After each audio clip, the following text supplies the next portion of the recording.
Tender और contract, ये दो शब्द अक्सर एक दूसरे की जगह इस्तेमाल हो जाते हैं और काफी कंफ्यूजन पैदा करते हैं। पर क्या ये वाकई एक ही चीज है? बिल्कुल नहीं।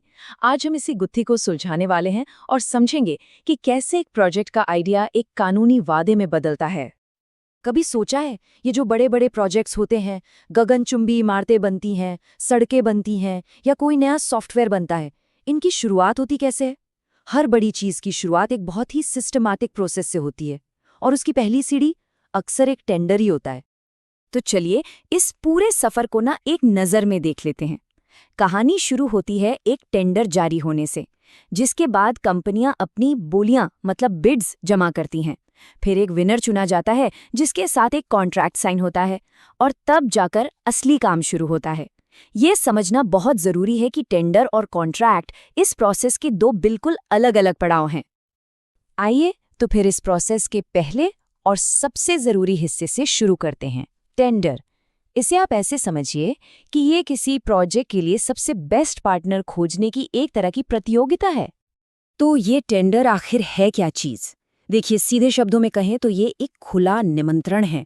एक कंपनी है जो कहती है, देखो भाई, हमें ये काम करवाना है, अब बताओ कौन इसे सबसे बढ़िया तरीके से कर सकता है। ये दस्तावेज बताता है कि काम क्या है और बोली लगाने के नियम क्या हैं। और इस पूरी टेंडर प्रक्रिया का असली मकसद ही है फेयरनेस, मतलब निष्पक्षता को पक्का करना। सोचिए जरा, जब प्रोसेस पूरी तरह ट्रांसपेरेंट हो तो काम के लिए सबसे काबिल और सही कीमत वाले पार्टनर को ही चुना जाता है ना। और यही तो एक हेल्दी इकोनॉमी की नींव है। अच्छा, एक टेंडर डॉक्यूमेंट कोई मामूली सा कागज नहीं होता। इसमें प्रोजेक्ट की पूरी जानकारी होती है। बोली लगाने वाले के लिए क्या क्या योग्यताएं जरूरी हैं, प्रस्ताव कैसे जमा करना है और सबसे इम्पॉर्टेंट, प्रस्तावों को परखा कैसे जाएगा। ये सब कुछ बिल्कुल डिटेल में बताया गया होता है। इसे समझने का एक बहुत आसान तरीका है। सोचिए, ये एक ऑडिशन है। जैसे एक फिल्म के लिए सैकड़ों एक्टर्स ऑडिशन देते हैं, लेकिन रोल तो सिर्फ एक को मिलता है ना? टेंडर भी बिल्कुल वैसा ही है। कई कंपनियां होड़ में होती हैं, लेकिन प्रोजेक्ट सिर्फ एक को ही मिलता है। तो ठीक है, ऑडिशन का विनर चुन लिया गया। अब क्या? अब बारी आती है कॉन्ट्रैक्ट की। ये वो स्टेज है जहां उस साझेदारी को कानूनी तौर पर पक्का किया जाता है। कॉन्ट्रैक्ट, ये एक बहुत सीरियस डॉक्यूमेंट है। ये दो या उससे ज्यादा पार्टियों के बीच एक लीगली बाइंडिंग अग्रीमेंट होता है। मतलब एक बार इस पर साइन हो गए तो इसमें लिखी हर एक बात का पालन करना जरूरी हो जाता है। तो कॉन्ट्रैक्ट बनाया क्यों जाता है? इसका मेन मकसद है हर चीज को एकदम शीशे की तरह साफ करना। कौन क्या करेगा, कब तक करेगा और उसके बदले में क्या मिलेगा। ये दोनों पार्टियों के हक की रक्षा करता है, क्योंकि देखिए, एक धुंधला सा कॉन्ट्रैक्ट किसी भी बड़े से बड़े प्रोजेक्ट को डुबो सकता है।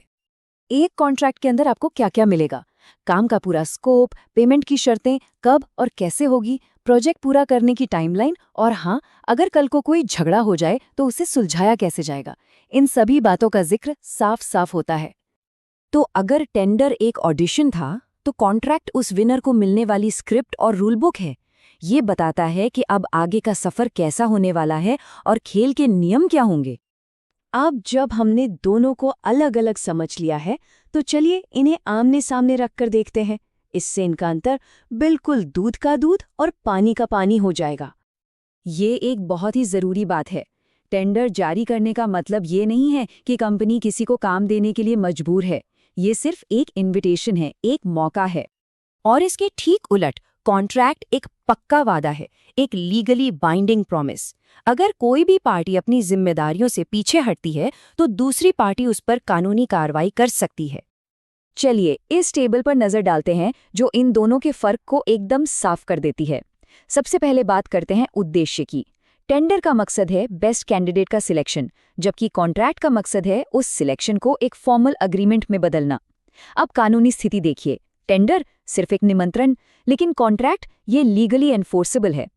पार्टियों की बात करें तो टेंडर में एक क्लाइंट और बहुत सारे बिडर्स होते हैं, पर कॉन्ट्रैक्ट सिर्फ क्लाइंट और चुने गए एक बिडर के बीच होता है। और आखिर में नतीजा क्या निकलता है?